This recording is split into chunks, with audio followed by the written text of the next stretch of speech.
Susan Jordan, the Director of the California Coastal Protection Network. Today I'll be testifying on behalf of CCPN and NRDC.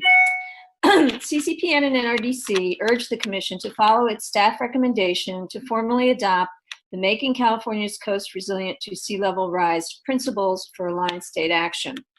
The conversation in California over sea level rise began well over a decade ago, and as the years progressed, so did the science, which has warned that coastal impacts from climate change-induced sea level rise in California will occur more rapidly than previously predicted, with increasingly severe adverse impacts to coastal resources and critical infrastructure.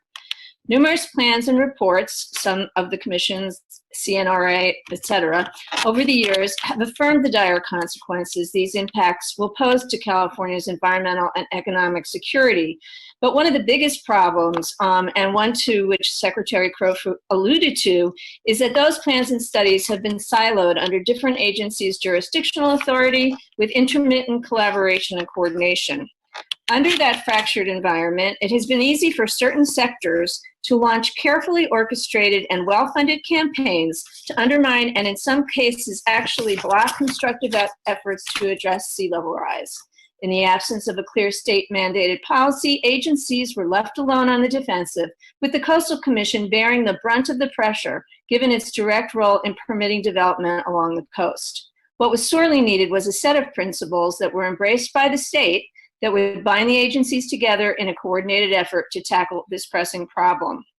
That changed in early 2020 when Secretary Crowfoot and Secretary Blumenfeld convened two high-level meetings of 17 agencies, unbelievable, to develop and approve the sea level rise principles that are before you today. My understanding is that the agencies rapidly reached consensus, which I think shocked everybody in the room. But great for that. And if anyone needs reminding of how important it is to have these principles in place, one only needs to go back and read the story that was published in Cal Matters last week entitled, "Back of the Beach in the Rising Sea? No Way, California's Cities Say." Or look at your legislative report from earlier today on SB 1090, where one legislator seeks to upend a rational approach to approving shoreline devices, despite the evidence that adverse impacts on our public beaches will be significantly exacerbated by rising seas. So it's important that the state of California and its agencies stand together to support these principles, and CCPN and NRDC urge you to adopt them today. Thank you. Thank you very much, Ms. Jordan. Next is Emilie Parker, followed by Jennifer Savage, followed by Pam Hetherington. Ms. Parker, I'm bringing you into the meeting now.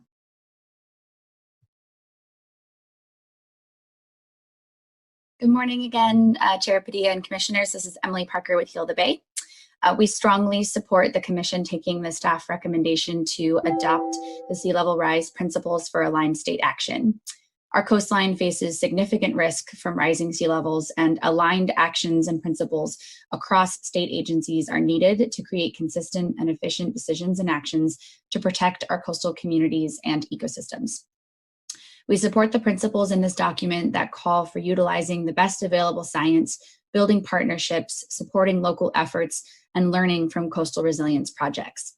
In particular, we strongly support prioritizing nature-based solutions, protecting, enhancing, and restoring beaches and wetlands, restoring natural sediment transport, creating living shorelines, and implementing multi-benefit solutions.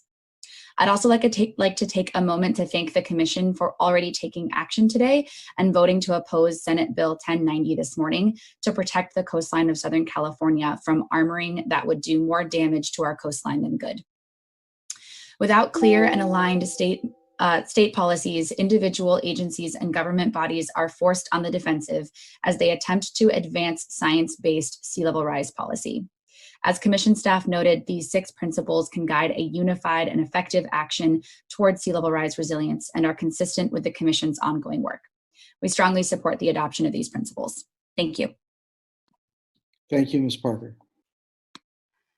Next is Jennifer Savage, followed by Pamela Hetherington, followed by Sara Newkirk. Ms. Savage, I'm bringing you into the meeting now. Hi, Jennifer Savage, Surfrider Foundation. On April 3rd, the LA Times ran an op-ed by Sean Anderson, Kiki Patch, and Dan Reinman. I recommend reading the whole column if you missed it, but I'm going to quote from it real quickly. For the first time in history, most people in Southern California under stay-at-home orders are completely banned from surfing, sunbathing, fishing, or building sandcastles at the ocean's edge. The current beach closures are giving us a glimpse of Southern California's likely future, one with fewer and smaller beaches nearly as inaccessible as they are right now. Fostering a future rich with beaches requires new, well-informed approaches to face this looming threat. Now, in the few weeks, I guess several weeks now, that have passed since April 3rd, some of our beaches have been reopened cautiously, partially, as has been mentioned, not to everybody. But I thought that really illustrated how much people love their beaches, how much the closures are affecting folks, and how this is a preview of what will happen in the future when we don't have beaches to go to at all. And so, as you can well imagine, Surfrider is thrilled to support these sea level rise principles.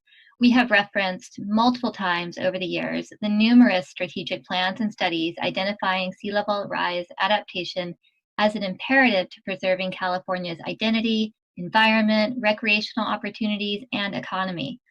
We have lamented other state agencies acting with complete disregard for the Ocean Protection Council's science and the Coastal Commission's guidance, and even their own stated policies at times.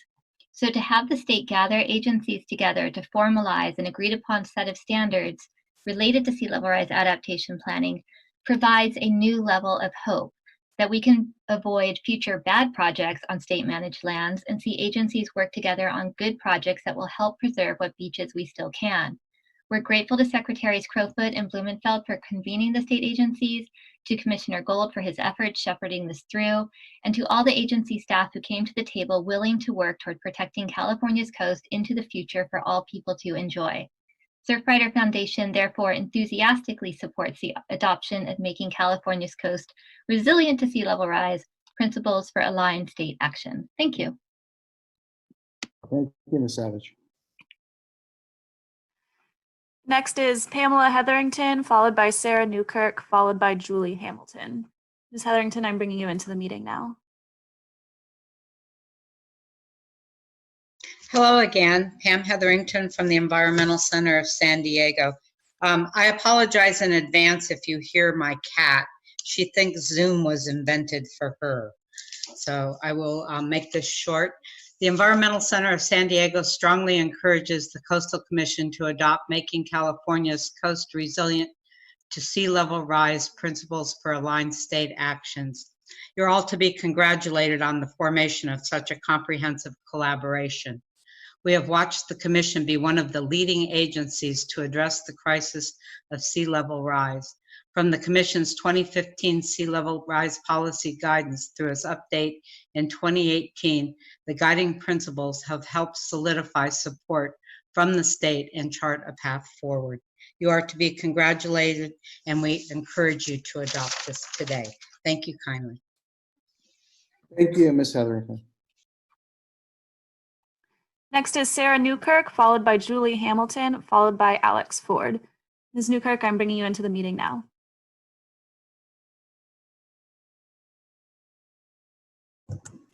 Good afternoon, honorable commissioners and staff. My name is Sara Newkirk, and I represent the Nature Conservancy.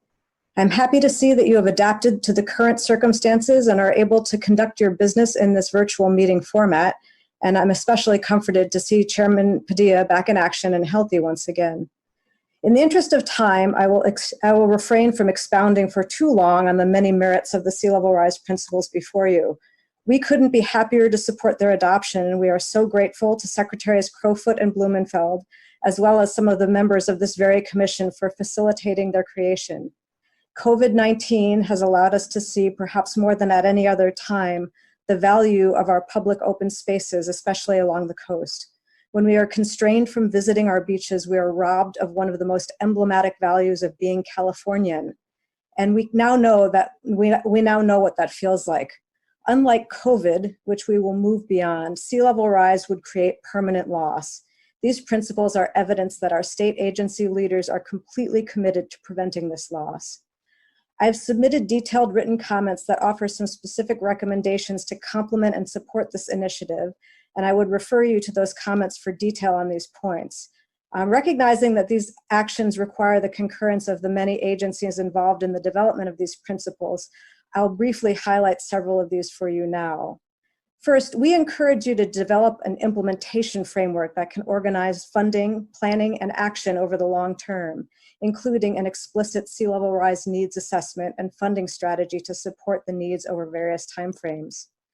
Second, the Commission should encourage its partner state agencies to join it in the development of policy on managed retreat that directly engages coastal residents and empowers them to participate in the design of future communities rather than resisting it.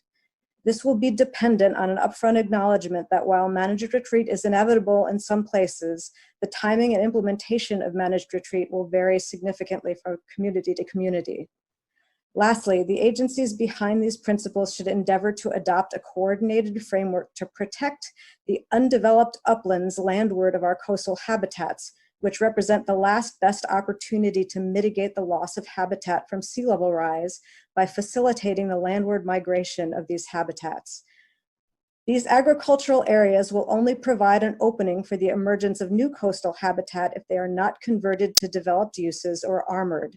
Since accomplishing this will require the use of the complementary authorities of this Commission, the Coastal Conservancy, and all the resources and infrastructure agencies involved in these principles, this group is ideally situated to take up this critical issue and develop a comprehensive approach. In sum, TNC urges you to adopt these sea level rise principles and to collaborate with your sister agencies in strengthening and implementing them. TNC remains ready to assist you in any way possible. Thank you. Thank you, Ms. Newkirk.